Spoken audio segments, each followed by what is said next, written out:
Hey there folks, Santee at the Arizona Ghost Raiders here. We got some mail. Hey Santee, can you do one on how they carried water? Jungle drums.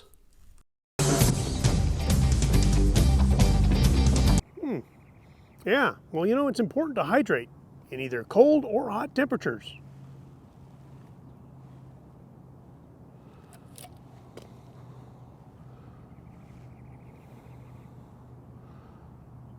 Roll the film.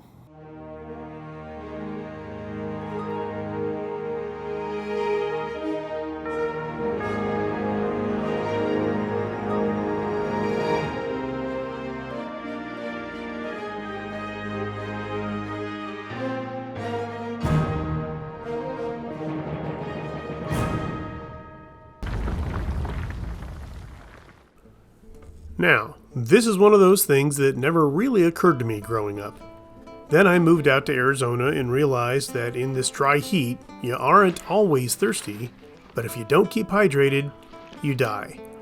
And dying isn't on the to-do list, at least not this week.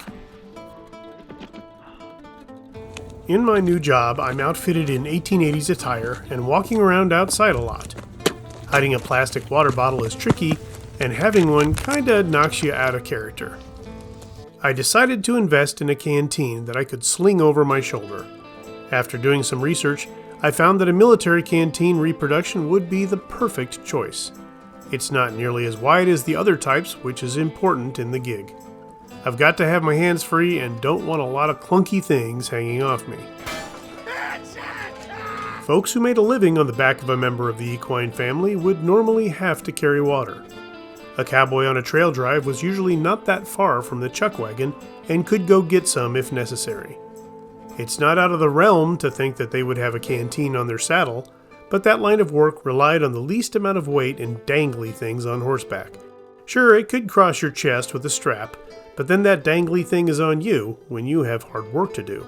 I can imagine they figured out what worked best for them. Don't you know that's what they want you to do? Yeah? Well, I gotta take a rest. I can't go any farther. Neither can they.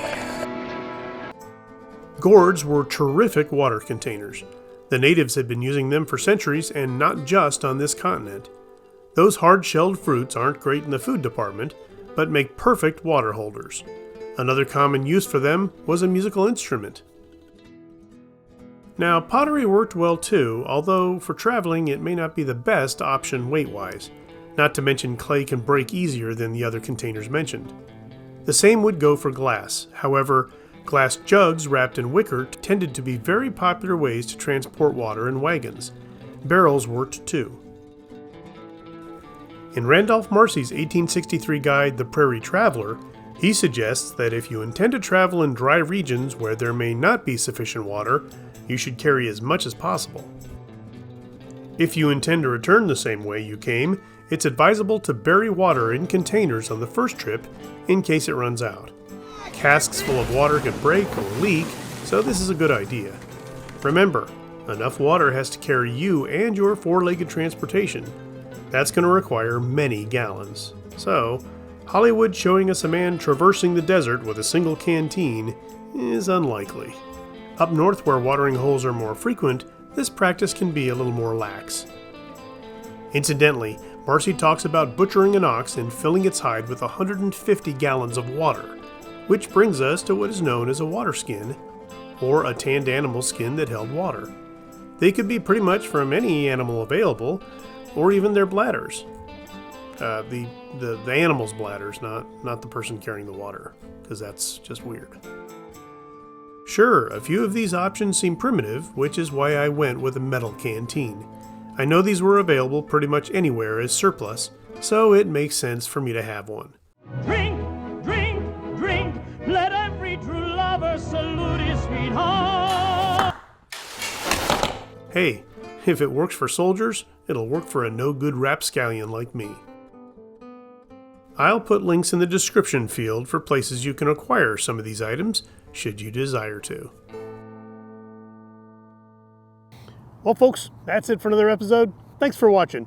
And as always, please like, share, and subscribe. And we'll see you on down the trail.